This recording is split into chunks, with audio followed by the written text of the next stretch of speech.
נעסוק קצת היום בכמה דיני תערובות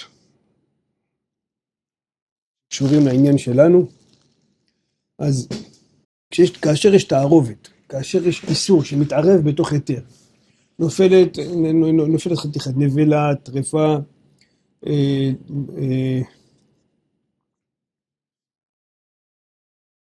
כל דבר של איסור, תרומה, תבל, כל לא חסר איסורים שיש. כאשר תערובת שיש איסור בהיתר, אז אנחנו נכנסים לדיני תערובות. עכשיו, ברור הוא שכל זמן שהאיסור ניכר, רואים אותו. הנה חתיכת נבלה. לא שייך פה דין ביטול ברוב, מה תבטל ברוב? הנה הוא. כל דין ביטול ברוב וביטול בשישים, מה שעומד נדבר בעזרת השם, זה אך ורק שהאיסור לא ניכר, לא במראהו, אפשר לזהות אותו במראה שלו, לא בטעם שלו, כן? ולא במראה שלו. אם רואים אותו, אם זה לא עניין של חזותא בעלמא, שהדברים שהפוסקים כותבים זה חזותא בעלמא, לא צריך לחוש, אבל אם במראה שלו הוא ניכר, אז הוא לא בטל. כל דין ביטול ברוב מתחיל רק כאשר האיסור לא ניכר, והוא קיים פה. אז מתחיל לדון. יש דברים שאתה רואה, הוא ניכר, אבל זה לא המראה שלו ממש, הוא הפריש צבע מסוים, זה חזותא בעלמא. הפוסקים דנים בדבר כזה. לא, אם זה חזותא בעלמא, זה נידון, הפוסקים יש כאלה מקילים בזה. אבל אם רואים אותו, הוא ניכר במראה שלו, המראה שלו פה הוא ניכר, אז רואים שהוא קיים, אתה לא יכול להגיד הוא לא פה, אתה לא יכול להגיד שהוא יתבטל. כן, השאלה מאיפה יש לנו מקור להתיר, מאיפה יש לנו מקור מדין ביטול ברוב? מאיפה יש לנו מקור בתורה לזה? יודעים בתורה שדבר אסור, הוא אסור, אז מנין לנו שדבר שהוא יתערב והוא מותר ברוב, בטל ברוב.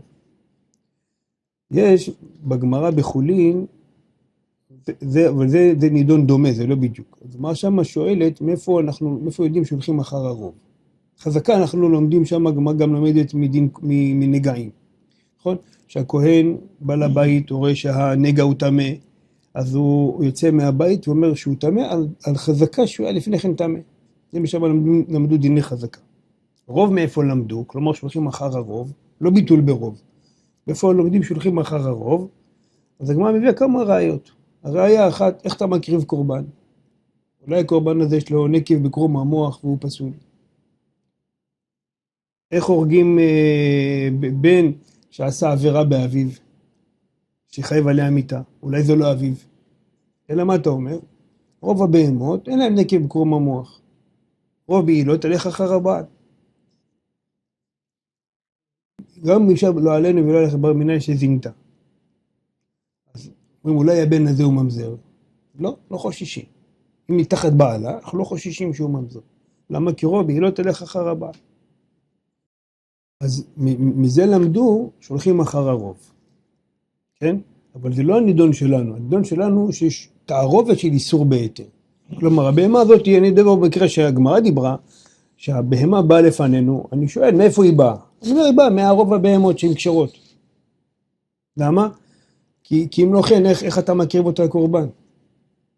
החידה אומר, בדרך מליצה, נקרא לזה, כתוב בתורה שכהן, שעשה עבירה שחייב עליה מיתה, כן? מאם מזבחית תקחנו למות. אפילו עכשיו הוא עובד עבודה. אם יש עליו חיוב מיתה, בדבר מסוים לוקחים אותו והורגים אותו. מאם מזבחית תקחנו למות. זאת אומרת, הוא לא יכול להיאחז בקרנות המזבח, מה שנקרא. החידה אומר ככה, מה הכוונה? הכהן הזה בא לטעון, מה זה מאם מזבחית תקחנו למות? הכהן הזה טוען, הוא עשה עבירה שזה תלוי ברוב. למשל, עשה עבירה שזה עניין של אבא שלו. הוא עשה עבירה כלפי אבא שלו שחייב עליו מיתה. כן? אז הוא אומר, רגע, מי אמר שזה אבא שלי? מה אתם רוצים ממני? מי אמר שזה אבא שלי? ואומרים לו, רגע, אתה הקרבת קורבן, לא? איך הקרבת קורבן? אולי יש לו נקב בקרום המוח. ואם מזבחי, תיקחנו למות. ככה אומר החידה. אז זה שאלה של רוב. שהולכים אחר הרוב, אבל כלומר, כי אין הסברה שכל די פריש מרובה פריש והדברים האלו. כן? אבל פה אנחנו דנים על משהו אחר, על דבר שהוא איסור שהתערב בהיתר, הוא קיים פה בתוך התערובת, ואנחנו רוצים לומר שהוא מותר. בתלמוד בכמה מקומות כתוב ולבטיל ברובה. השאלה אבל מאיפה המקור לזה? מאוד מעניין שרש"י כותב, בחולין צדיק ח' או צדיק ט', שאמר רש"י כותב, שהמקור לזה מדיינים, שהתורה אומרת אחרי רבים להטות. זה המקור. ולכאורה מפרשים התחבטו במקור הזה, כי לכאורה מה כל כך דומה דיינים לאיסור והיתר? זה לא כל כך דומה.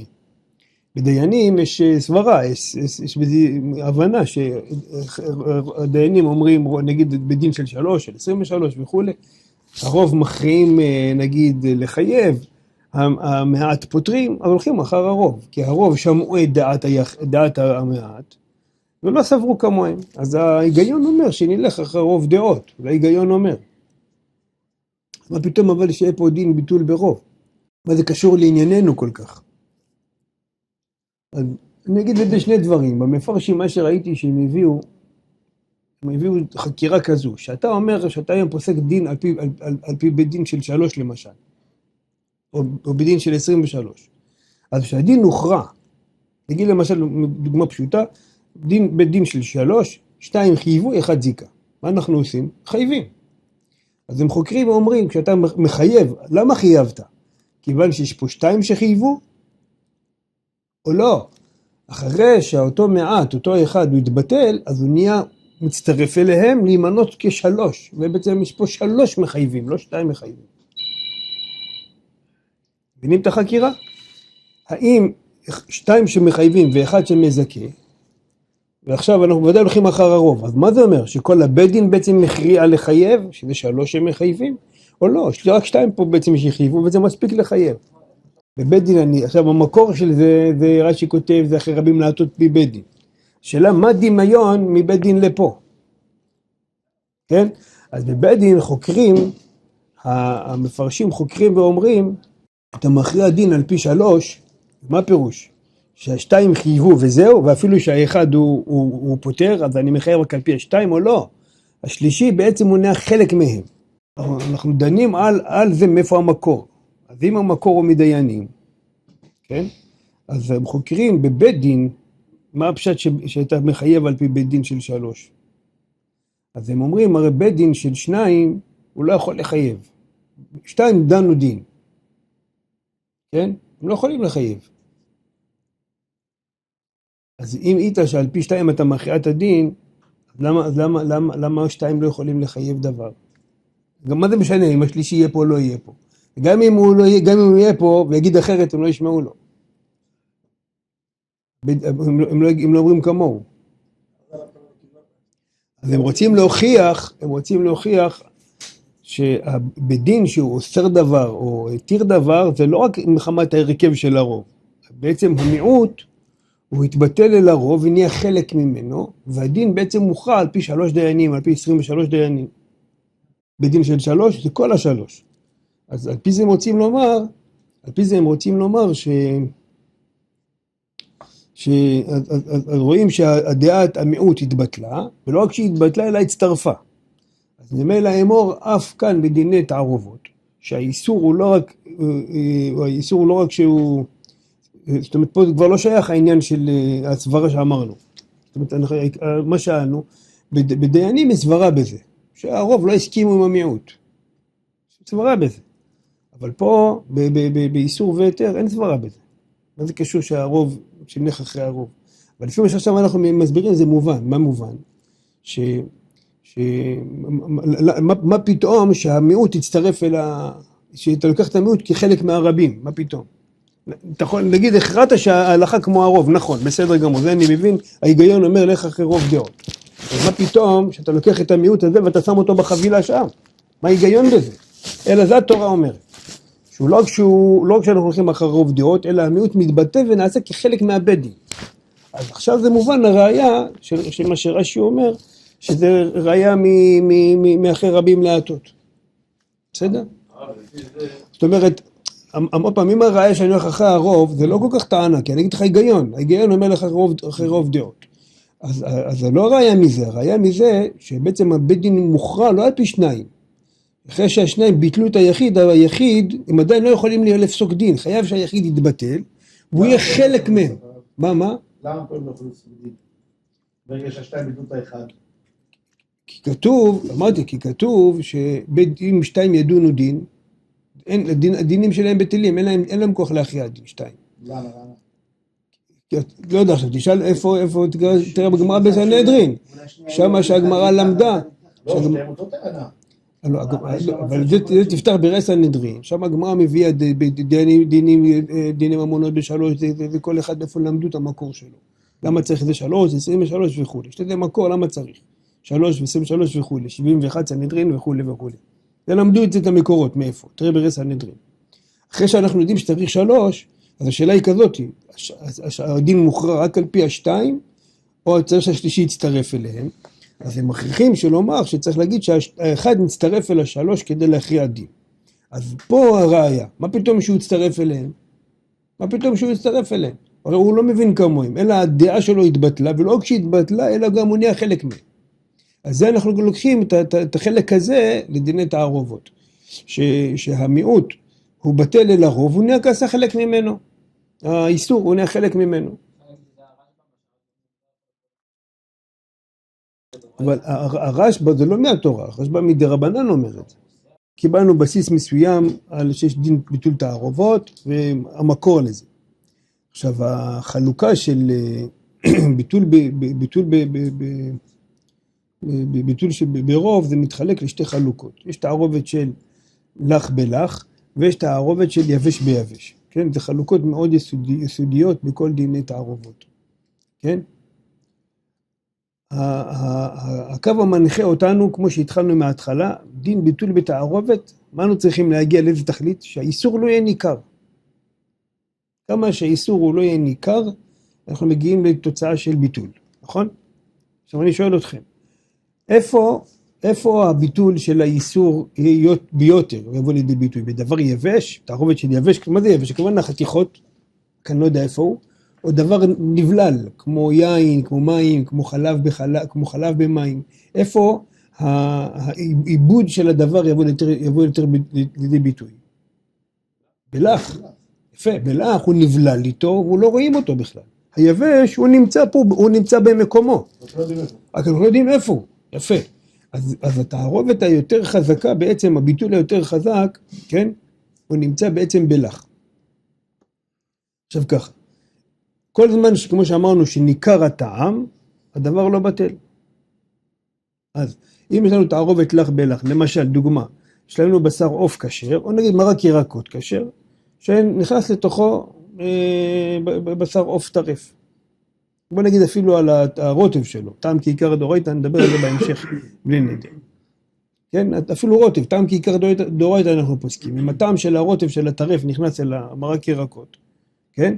כל זמן שטועמים את הטעם, אנחנו לא יכולים לטעום, נותנים לגוי שיטה, כפילה. כל זמן שהוא טועם טעם של עוף, האוכל הזה אסור. כן, אבל ברגע שיש 60, מה שחז"ל למדו שבדרך כלל שב-60 כבר הטעם לא נרגש, כן? אז התערובת, האיסור בטל. לא רואים אותו, לא מרגישים את הטעם שלו, אז לכן זה בטל ב-60. עכשיו, התערובת, האיסור היותר חמור, כמו שאמרנו, זה מין בשאינו מינו. מה שעכשיו אני אומר, זה דבר שיש פה שתי טעמים שונים, כמו עוף וירקות, זה שתי טעמים שונים, כן? יש פה שתי טעמים שונים, אם הטעם של העוף יהיה נרגש, זה עוף טרף, כן? זה דאורייתא, אז טעם כעיקר דאורייתא, אז עדיין יאסרו מהתורה לאכול את זה. אבל ברגע שהוא יהיה 60 כנגדו, אפילו פחות, כן? מדינה לא צריך 60 בדווקא, חז"ל למדו 60. אם אתה מביא כפילה והאדם יודע לטעום טוב, כן? אפילו פחות מ-60. כלומר, בהרבה מקומות כותבת בנותן טעם, במשניות כתוב בנותן טעם. 60 זה כשאנחנו לא יכולים לטעום את זה, כמו שדבר של איסור. אז לא שתביא גוי, או שאנחנו משארים ב-60, כן?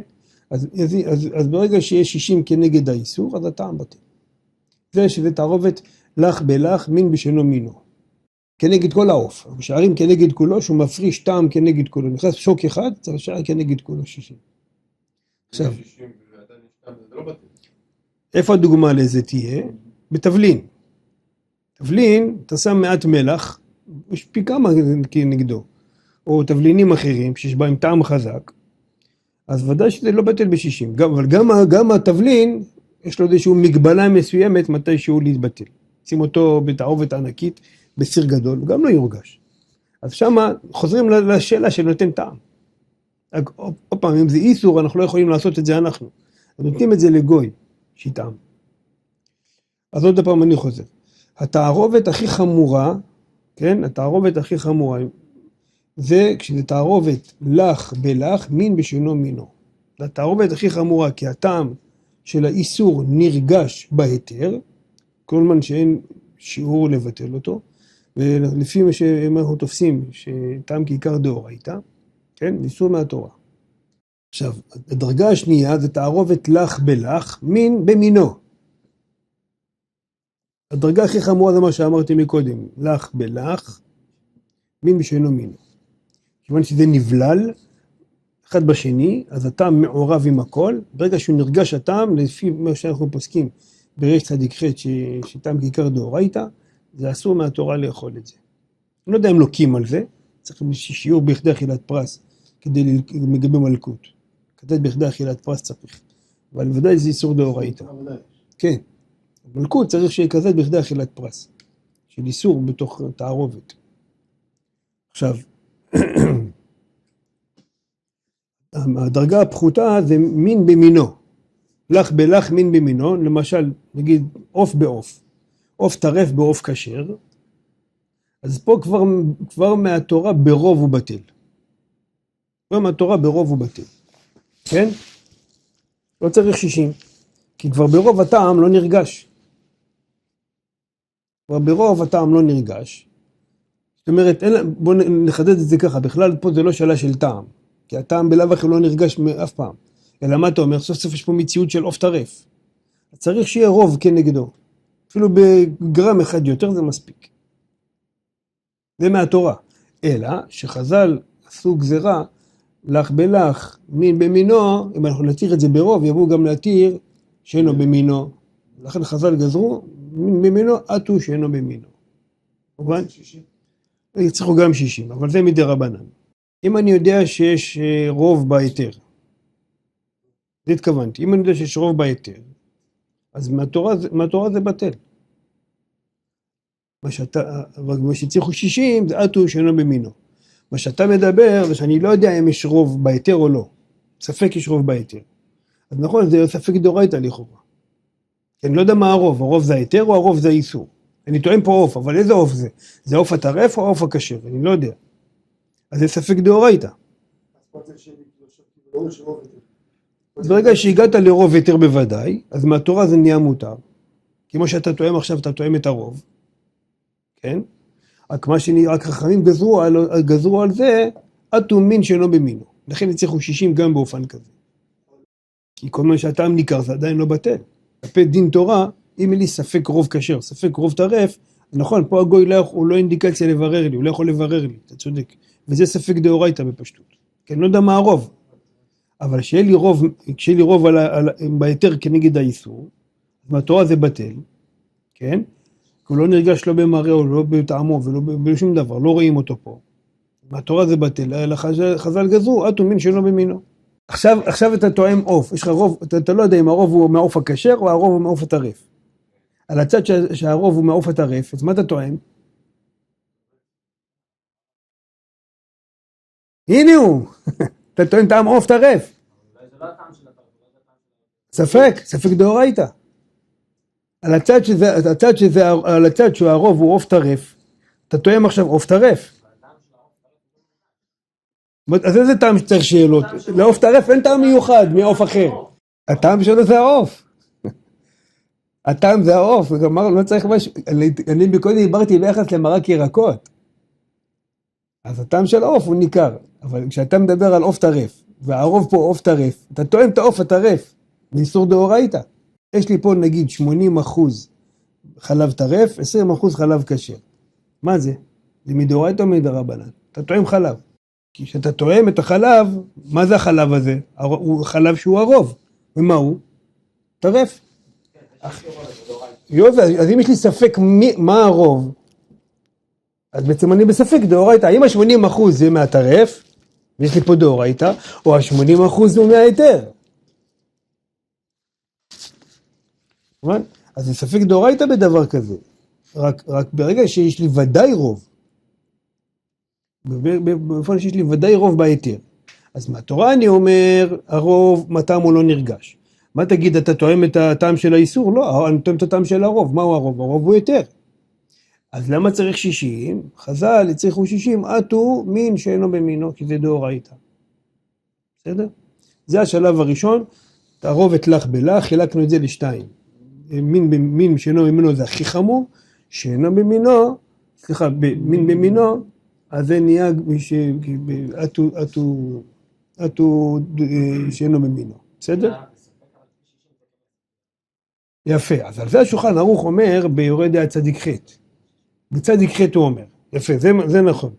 זאת אומרת, אם אני עבודה יודע שיש לי רוב, מין במינו, ואני יודע שיש לי רוב. אז ישר אני נכנס לשאלה בדרבנן. רק אני לא יודע אם יש לי 60. כשאני לא יודע אם יש לי 60, אז אני אספק דרבנן, יפה. אבל אם זה היה מין בשאינו ממינו, כמו למשל במרק ירקות, שנכנס לתוכו חלב, או טעם של עוף, ויש לי ודאי רוב, כי אני לא יודע אם יש לי 60, פה זה ספק דאורייתא. ומפה הפוסקים מוכיחים, בריש צדיק ח' שמרן סובר שטעם כעיקר דאורייתא. יש מחלוקת בגמרא, מתי אני אגיע לזה בהמשך בעזרת השם, שהם כעיקר דאורייתא או דרבנן, שולחן ערוך פוסק טעם כעיקר דאורייתא. זה המקור. כשזה נהפך לשאלה של דרבנן, כמו מין במינו, אז יש לי ודאי רוב, אז מהתורה זה נהיה מותר, ספק 60 נהיה ספק דרבנן להקל. אמרתי, חז"ל הרבה מקומות כתבו, במשניות כתוב בנותן טעם, מה הכוונה? תרגיש את הטעם. נגיד למשל בדבר יותר כמו תרומה, תן לכהן שיטעם. הנה, תן לסגי שיטעם. הוא כהן. בעזרת השם בקרוב, יהיה טהרה. מתי אני צריך את הקפילה? בדבר של איסור, ואתה לא יודע אם יש 60. אתה לא יודע אם יש 60. אז פה, אז אתה לא יכול לטעום, כי אתה שאתה תטעם את זה, זה חשש דאורייתא. אתה נותן לגוי. יש בזה נידון, הרמה אומר שהיום אנחנו... בכלל זה שאלה איך סומכים עליו, הרי לא סומכים על הגוי. שפים דיבר שעה וימינם ימין שקר, אז אתה אז והשח בריש צדיק ח' הם שואלים את השאלה הזאת, איך בדאורייתא אתה יכול לסמוך על הגוי? אז השח מיישב שכל דבר,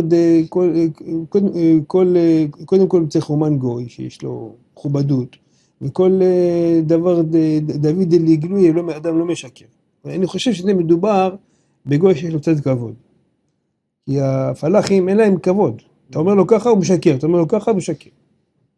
כמו שהיא פעם סיפרה לי, הייתה בשוק, ופלפלים מתוקים, כן, אמר לה, כן, אבל אני רוצה חריפים. מה זה חריף? הוא משקר ככה כאילו, אדם קצת עם דעת, מתבייש. לא, תקחי מהבסטה ההיא, אתה יודע מה, קצת שיהיה. הם משקרים ככה. אין לו כבוד בכלל. מה אבידה לגלוי משקר? צריך איזשהו... היום קצת אתם רואים, לצערנו הרב, היום נמצאים בכל מקום. רופאים ונמצאים ושוטרים, עורכי דין, מה לא, כל מקום. לצערנו הרב זה ככה.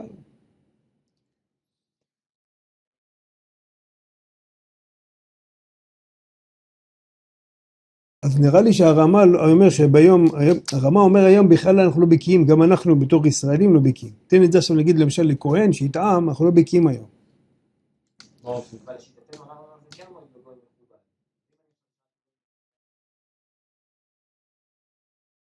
הוא לא יכול לסמוך על זה, לא?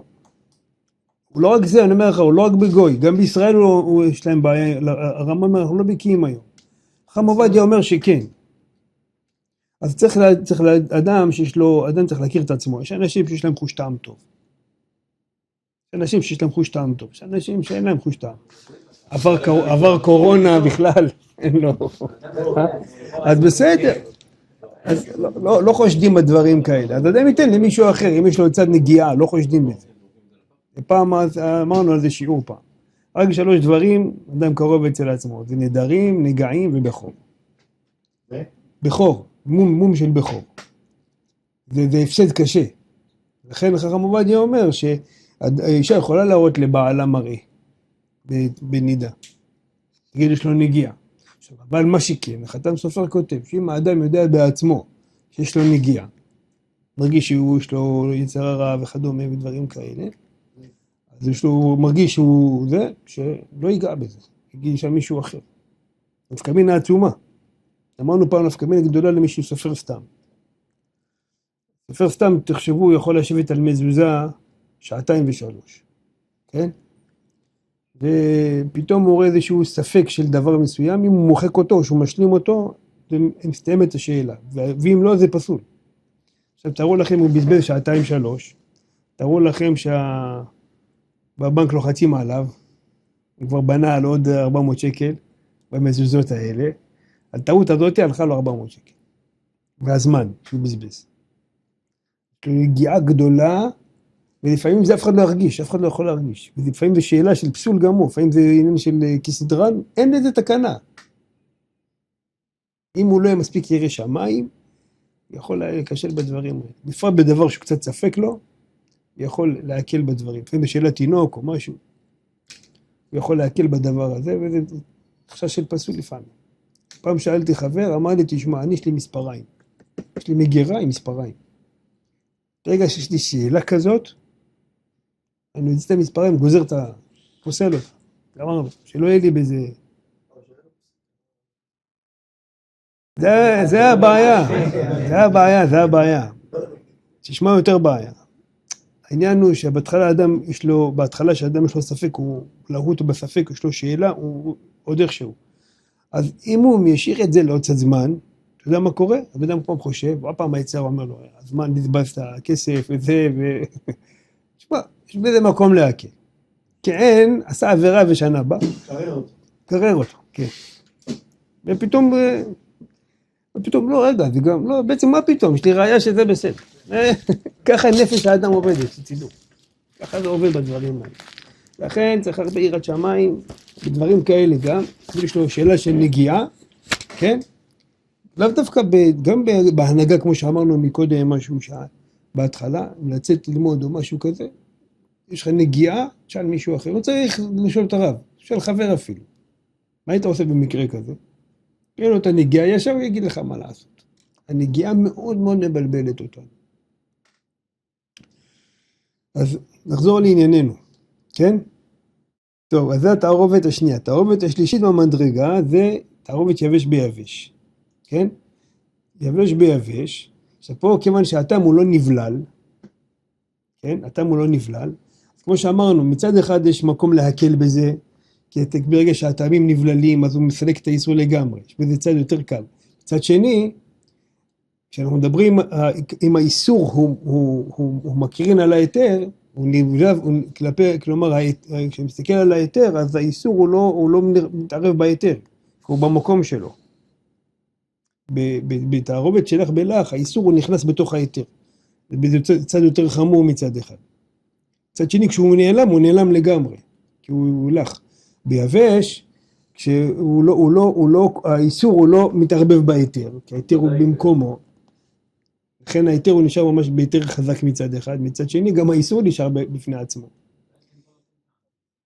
לא נותן טעם יפה. אז בזה אנחנו אומרים ככה, אם זה תערובת מין בשנו מינו, כן? אז נתחיל ככה. באמת מעיקר הדין זה אחד בתרי בתים. בואו נתחיל ככה. אחד בתרי בתים גם במינו, גם בשנו במינו. אחד בתרי בתים. אלא מה? חז"ל חששו במין שלא במינו, שאם תבשל אותם, אז הוא ייתן טעם. למשל, יש לך פה עכשיו, למשל, חתיכת כבש, טרף, ועוד 2 חתיכות של פרה. נגיד, אתה לא יכול לעמוד עליהם. טוב, בדרך כלל, אתם יודעים, כבש יש לו ריח. שמכיר קצת כבש ועז, יש להם ריח. אתה תריח את הבשר, אתה תראה שיש בו ריח. אבל נגיד עכשיו אין ריח, בסדר? אין ריח. אז יש פה חתיכה של כבש וחתיכה של, או שתי חתיכות של פרה. אז באמת מעיקר הדין, אחד מתרבטיל. יש פה רוב. החכמים הצליחו 60 ממין שאינו ממינו, כמו הדוגמה שאמרתי, פרה וכבש. כיוון שאתה תבשל אותם, אז הוא ייתן טעם. לכן חז"ל אמרו, גם תערובת, יבש ביבש, כן? שזה מין שאינו ממינו, גם יצליחו 60. למה? שאם אתה תבשל אותם. יש בדרכי תשובה, אני חושב בצדיק חטא, הוא אומר, מה הדין בדבר שכבר מבושל? יש לי תערובת של כבש, שתי חתיכה של פרות שגם מבושלות. וזה מי שלא ממינו. לכאורה תגיד, מה שמה יבשל אותם? כבר מבושלים. באמת, יש פה פוסקים שמתירים דבר כזה. ואני חושב שלדינה לא תופסים ככה. לדינה, גם דבר שהוא מבושל כבר, אולי תעשה לו איזה טיגון, אולי תעשה לו עוד בישול, אולי תעשה לו איזה עוד חימום, לא יודע מה. מחמירים בזה. אבל יש דרכי תשובה כמה שזכור לי, מכירים ספר דרכי תשובה, לא שערי תשובה, שבגיל היום, ספר דרכי תשובה ליורי דעה, לא מכירים? איך? יש ספר על יורי דעה, לא יודע, הוא לא מגיע לכל, אבל הוא מגיע עד הסימנים המתקדמים. דרכי תשובה זה נקרא, כן, דרכי תשובה. הוא כמו הפתחי תשובה, והשערי תשובה, כמו הרעיון שלו, אבל זה נקרא ספר דרכי תשובה. יש לו גם על נידה אפילו. כן? מרן, וכמו משנה ברורה, עושים סימנים יותר קטנות. זה דרכי תשובה שעוסק בשאלה הזו, לגבי שהוא כבר מבושל. כן? אולי כף החיים מביא אותו, אני לא זוכר. כף החיים ביורי דעה, אולי מביא אותו, אני לא זוכר. עכשיו, הדרגה הרביעית, שהיא הכי קלה, זה תערובת יבש ביבש, מין במינו. זה התערובת הכי קלה שהיא נמצאת, ועל זה אנחנו אומרים חד בתרי בטיל. על זה נאמר. שזה מותר לאכול אותם. אין בזה שום גזירה דרבנן, שום דבר, אה? מין בשאינו מינו מהתורה הוא מותר, אבל חז"ל גזרו שמה תבשל אותו, ואם תבשל אותו הוא ייתן טעם. לא יודע אם זה ראייה, אבל יכול להיות שהדין הזה הוא למאן דאמר, יכול להיות. אבל דין אחר נמי שלמאן דאמר טעם כעיקר דרבנן, אולי לא תהיה את הגזירה הזו, אני לא יודע. לא יודע. זה מחלוקת בגמרא, זה לא מחלוקת בראשונים. מחלוקת בגמרא, טעם כעיקר דאורייתא או דרבנן.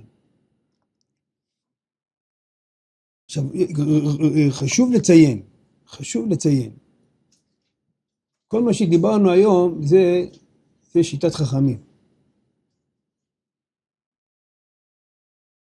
רבי יהודה בגמרא סובר, יש לו מהלך אחר, רבי יהודה, והוא סובר שמין במינו, תערובת מין במינו זה יותר חמור. הוא אומר, זה לא בטיל אפילו ב1,000. מתי נכנסים לדיני ביטול ברוב? רק מין בשאינו מינו. ורש"י פוסק כרבי יהודה, אני חושב שיש גם רמב"ם ככה שרוצים להגיד שהוא פוסק כרבי יהודה. זאת אומרת, רב פוסק כרבי יהודה. אם תראו לפעמים בפוסקים, לא כמו שאמרתי, תדעו שיש דעה אחרת. יש רש"י ככה, שהוא פוסק כמו רבי יהודה וכמו רב, שמין במינו זה לא בטל בכלל, אפילו ב1,000 לא בטל. כדי שיהיה ביטול צריך התנגדות. אם אין התנגדות, אז אין ביטול. כן, ודאי, מרן לא הולך ככה. רוב הפוסקים לא הולכים ככה. אבל שתדעו שיש שיטה כזאת. נראה לי שיש רן חשוב, כדאי שפעם תלמדו אותו, זה נמצא בנדרים נ"ב אני חושב, שם הגמרא אומרת, אני אגיע לזה בהמשך בעזרת השם, לגבי דבר שיש לו מתירים. דווקא דבר שיש לו מתירים, מחמירים דווקא מין במינו, מין שאינו במינו לא מחמירים.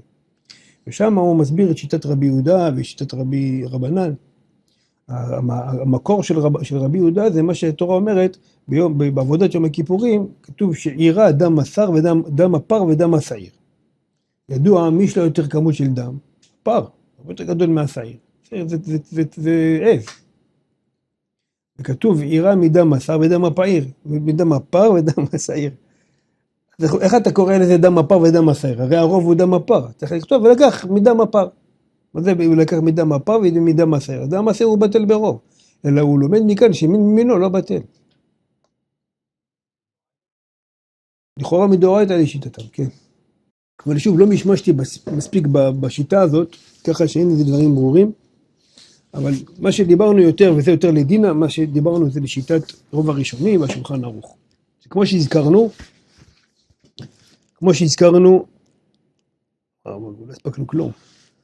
כמו שהזכרנו, תבלין הוא לא בטל אפילו, תבלין לא בטל ב-60, כמו שאמרנו, עד שהטעם שלו לא יהיה ניכר.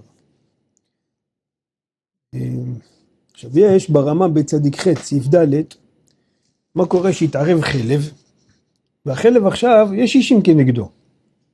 רק החלב, אם אתם יודעים, הוא נימוח. מי שרצה רוצה לראות את זה, לפעמים שעושים בשר שומני, כמו אסדו למשל, תראה שזה מתקרר, רואים כמו שכבה לבנה כזאת. יפה. אז איפה, כשזה יחם, איפה זה היה? מעורבב איתו. אז כשבר מינן גם בחלב ככה זה יכול להיות. אם חלב יתערב בתוך אוכל, תבשיל, אז כשהוא רותח, הוא לא מנקר. אז הרמה כותב, שכיוון שאם תקפיא אותו, כלומר תקרר אותו, הוא יצוף, אז הוא לא בטל. אני חוזר קצת לנקודה שדיברנו בה בהתחלה, שכל דין ביטול ברוב מתחיל רק כאשר אתה לא יכול לזהות את האיסור. הוא מחדש חידוש נוסף, שהגם שבשלב הנוכחי אני לא רואה אותו, אבל אם תעשה איזושהי פעולה, הוא יכול להתגלות, אז שם הוא כותב, גיליון מהרש"א כותב שם, שאפילו מהתורה הוא לא בטל.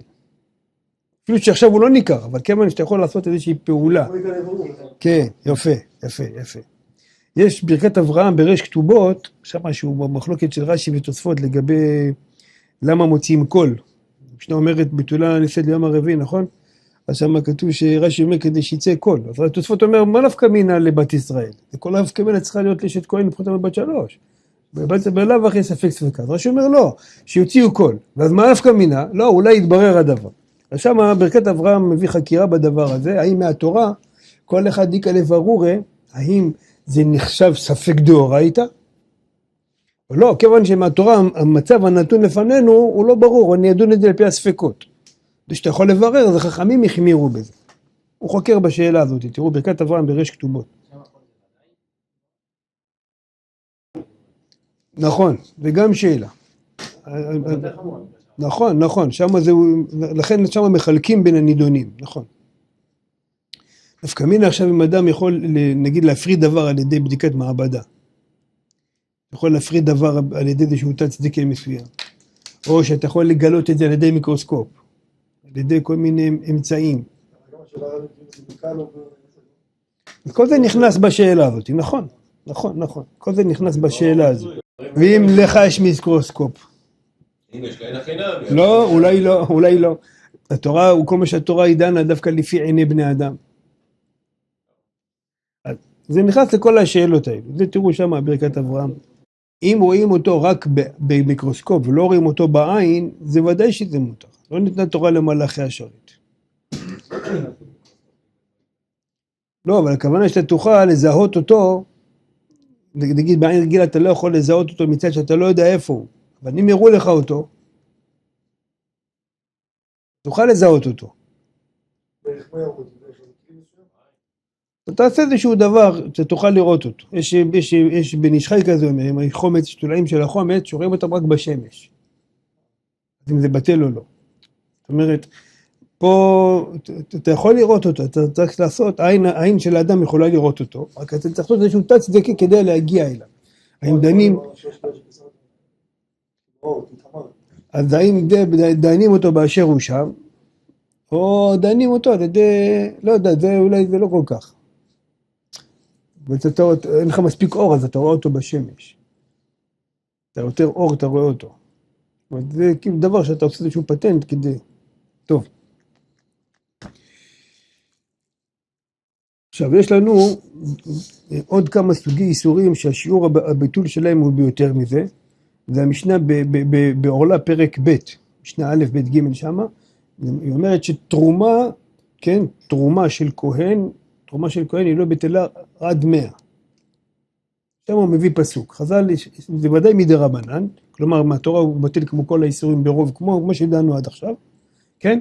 אבל תרומה בטלה ב100, וחז"ל מצאו לזה פסוק שם, תראו שם ברש"י פסחים כ"ה, עמוד א' למטה הוא מביא את זה, וגם במשניות שם תראו את זה. עכשיו, כלאיים, כלומר, כלאי הכרם, כלאי הכרם הם בטלים רק ב-200. ולמה? כי רש"י כותב בפסחים כ"ה, הואיל והוכפל איסורו, כלומר, כלאיים הוא לא רק אסור באכילה, גם אסור בהנאה, אם תקדש המלאה צריך לשרוף אותו. הואיל והוכפל איסורו, אז גם הוכפל שיעורו. לכן כלאיים בטל רק ב-200, כלאי הכרם. איך? תרומה בטלה ב-100. דרך אגב, זה יכול להיות בשמן של תרומה, זה יכול להיות גם בבצק. אם עכשיו אישה הפרישה חלה, והאישה הזאת התערבה בבצק אחר. אז אם יש 100 כנגדו, לא מזהים אותו, לשו אותו ביחד עם בצק אחר, ויש 100 כנגדו, אז הבצק הזה הוא, הבצק הזה מותר. כל זמן שאין 100 כנגדו, הבצק הזה אסור. כי החלה היא תרומה, ביקורים זה כמו תרומה. שאלה כל פעם, בכמה זה יתערב. למשל, האישה שעושה הפרשת חלה, היא לא לוקחת איזשהו, קומצת ביד שלה איזשהו כמות. תלוי איזה עיסה זה יתערב, תעשה עיסה עוגיות, עושה לפעמים עוגיות, זה משהו עיסה קטנה, זה תלוי במה זה יתערב. לא, אם אין שיעור זה שום דבר. השאלה, הוא מתכוון להגיד ששיטות אולי שיש באיזה שיעור. אז אולי זה כמו ספק ספקה זה כבר אולי פה נהיה כמו שאלה של ספק ספקה או משהו. אם נצטרף את זה, אם היא מחמירה, אז היא תחמיר עד הסוף. אבל אני אומר, אם זה מקום שאתה רוצה לצרף איזה שיטות או משהו, אז כן. כולה היא לא קיבלה עליה את החומרה הזו. כן. אבל פעם, זה מדובר שזה לא ניכר. עכשיו, עבודה זרה, אם דבר של עבודה זרה, אפילו ב1,000 לא בטלה. יין נסך, גם ב1,000 לא בטיל, אבל תלוי מה נשפך לתוך מה. יין נסך, עבודה זרה, מחמת חומרתם הם לא בטילים. עכשיו, יש לנו עוד כמה דברים שהם לא בטילים ב1,000, זה כמו דבר חשוב, חתיכה רואה להתכבד, בעלי חיים זה דבר חשוב, או דבר שבמניין, בריאה, כל הדברים האלה הם לא בטילים אפילו ב1,000 מחמת חשיבותם, וההסבר בזה שבדעת של האדם הם לא בטילים. כן? בדעת של האדם הם לא בטילים. כאילו האדם מרגיש שהוא אוכל איסור. זה הבעיה בדבר הזה. ויש עוד דבר שזה נקרא דבר שיש לו מתירים. כן? גם דבר שיש לו מתירים אפילו ב1,000 לא בטיל, אבל אין את הזמן, זה מאוחר. בסדר? שיהיה שבוע טוב. בשורות טובות.